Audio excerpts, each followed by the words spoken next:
El expediente Z. Ujú. El sillón Z, mayúscula, con la honestidad brutal de Zanoletti. Esta semana el titular sería: las 7 ciudades de Cíbola desde Disney. Y dice así: El día de hoy me alejo de hacer cualquier comentario sobre industria y traigo un nuevo título para hablar de él y descubrir su importancia dentro de la historieta del cómic. Se trata de una de las historietas Disney más populares y leídas de todos los tiempos, y que es complicado encontrar un lector que no la conozca, salvo que se trate de alguien que no haya leído un cómic en su vida y tampoco visto una película en su vida. Hoy voy a hablar de Las 7 ciudades de Cíbola, escrito y dibujado por Carl Barks. La popularidad de esta historieta entre los que nunca han leído un cómic la tienen estas manifestaciones. Crecí en una época en la que la televisión empezaba a estar presente en los salones americanos. Antes de eso, en casa, la principal fuente de diversión eran los cómics. Algunos entre los primerísimos que pude procurarme estaban escritos por Carl Barks. Tenía una suscripción al Walt Disney's Comic and Story y el personaje de Gilito me gustó tanto que enseguida compré todos los números del tío Gilito que conseguí encontrar. El cineasta que hizo estas manifestaciones leyó Las 7 ciudades de Cíbola. En esta historia, los protagonistas que exploran un templo de miles de años de antigüedad encuentran un ídolo de esmeralda, pero al agarrarlo activa una serie de trampas, entre ellas una bola de piedra gigante y destructiva que persigue a los protagonistas. Esa escena se quedó grabada en la mente de George Lucas y supo que algún día tendría que rodar algo similar, y logró meterla en su película protagonizada por Indiana Jones. El cómic lo publicó la editorial Dell en 1954 y aunque no es la obra maestra de Carl Barks, el autor norteamericano haría muchas más y mejores si asentó las bases de la obra de Barks. En España se publicó en 1968, luego en 1972 y la última edición data de 2017. En nuestro país el cómic Disney americano y la obra de Carl Barks es menos conocida.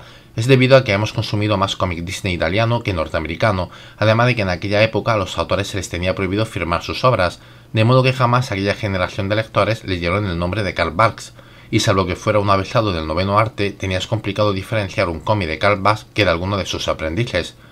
Y esto ya es opinión mía, creo que sus aprendices italianos hacían mejores cómics que el maestro. Esto era debido a que Barks ya había sentado las bases gráficas y narrativas, y sus aprendices, entre comillas, continuaron donde lo dejó Barks. Debemos comprender el contexto sociopolítico de Carl Barks y su obra. El autor es un defensor acérrimo del sistema capitalista, como modelo más perfecto para alcanzar la igualdad, la libertad y la felicidad del individuo, y la competitividad como una de las herramientas más eficaces para lograr esos objetivos. Y del mismo modo que nos enseña Mary Poppins, para Barks el sistema no es malo, lo es la codicia del individuo cuando no respeta las normas. Todo propósito tiene como fin una remuneración económica. Si no logras esa remuneración, has fracasado, y cuanto mayor es la remuneración, mayor es tu éxito. Un ejemplo: ¿qué haces, tío Donald? Coleccionar sellos. ¡Qué aburrido! ¿Veis este sello? Me ha costado 5 centavos, en unos años valdrá $5. Entonces nosotros también vamos a coleccionar sellos. El autor acepta la colaboración con un fin solidario, y aquí aparece una gran ambigüedad. Debes ayudar a un ciego a cruzar la calle sin esperar que él te premie por ello. Sin embargo, en su obra, toda acción solidaria tiene un premio metálico. Resultó que el ciego era millonario y premió al benefactor. Pero si tu acción lleva intereses de lucro, no será premiado. Resultó que el ciego era un estafador que te dejó sin blanca. Es un modo de volver a relacionar el beneficio económico con el éxito y la benevolencia. Si trabajas, compites y tienes conmiseración, el éxito es seguro. Gilito representa uno de los extremos, el codicioso que pone en jaque al sistema, aunque con el paso de los años el personaje se fue alejando de sus orígenes, una emulación del antagonista de la obra de Charles Dickens, y se le atribuyeron virtudes más humanistas. Y en el otro, Donald, un holgazán e iracundo, y el choque de ambos personajes es lo que hace funcionar la narrativa y que los convierte atractivos al espectador. Recordar que una fórmula narrativa que siempre funciona en la ficción es la contraposición de dos personajes opuestos. Barks también divulga los intereses de la política internacional norteamericana, la intervención del Estado en países latinoamericanos, tanto para explotar sus recursos como para convertirlos en aliados contra el mayor de los males del ser humano, el socialismo. Y es en esta intervención del Estado donde se presencia una de las mayores ambigüedades de la obra de Barks, y es el reconocimiento de estados autoritarios en países latinoamericanos, pero siempre tutelados por norteamericanos, que imponen gobiernos títeres.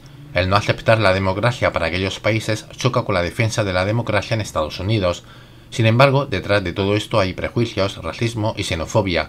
Considera a los latinos como un pueblo inferior al anglosajón, repleto de defectos, entre ellos la holgazanería, incapaz de comprender la democracia, de modo que si se les dejara libre albedrío, serían capaces de votar a la persona inadecuada, por ejemplo, a un socialista, de modo que el autor defiende la monarquía, un término más afable que la emplea dictadura, siempre vigilada por los pueblos superiores. Del mismo modo que ocurría en toda la obra Disney, sucede en la obra de Bart, la supresión de cualquier elemento que pudiera llevar al lector a pensar en la sexualidad, la prohibición de mostrar padre, madre e hijo, un triángulo peligroso que podría llevar al lector a deducir que el hijo es el resultado de las relaciones sexuales entre su padre y su madre, de modo que solo hay tío o tía y sobrino, un emparejamiento que no resulta de ninguna relación sexual entre ellos. No obstante, estas son directrices llegadas desde Disney, más que una elección del autor. Carl Barks también fue el creador de los Jóvenes Castores, una asociación que emula a los Boy Scouts, y que explica los grandes conocimientos de los sobrinos de Donald y el motivo de que acompañe siempre a su tío en todas las aventuras, incluidas las 7 ciudades de Cibola. Admiración del autor por los Boy Scouts, una organización marcial, machista y xenófoba, con el propósito de transmitir esos valores a las nuevas generaciones de norteamericanos, y que también mimetizó Barks en su obra.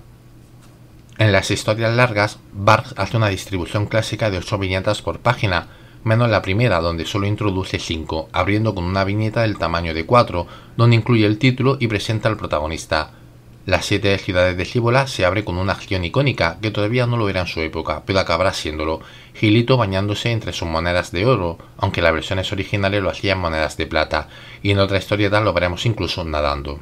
En esta historieta es la primera vez que Gilito se encuentra con el inventor un genio Tarconi, donde la amistad entre ambos se da afianzando en las siguientes historietas, con Tarconi también midiendo el éxito según la cuenta bancaria y sin que le veamos donar sus inventos para otras causas más nobles, salvo cuando prueba alguno de ellos. En las 7 ciudades de Cibola, Gilito está aburrido de ganar millones siempre de la misma manera y quiere buscar otro modo, quiere ganar el mismo dinero pero de una forma más divertida, y es cuando emprende un viaje a las 7 ciudades de Cibola en busca de un tesoro. Es el primer viaje que hace junto a sus sobrinos, y el éxito de la historieta hará que estos viajes sean recurrentes, hasta el punto de que hoy día solo relacionamos a Gilito y a sus sobrinos viajando por el mundo en busca de riquezas. Si Barks imagina una Patolandia ficticia, aunque emula una ciudad media norteamericana, les hace viajar a lugares reales en busca de tesoros auténticos que están basados en leyendas de verdad, y aunque a veces modifica los nombres para hacerlos homogéneos dentro de su universo, son reconocibles.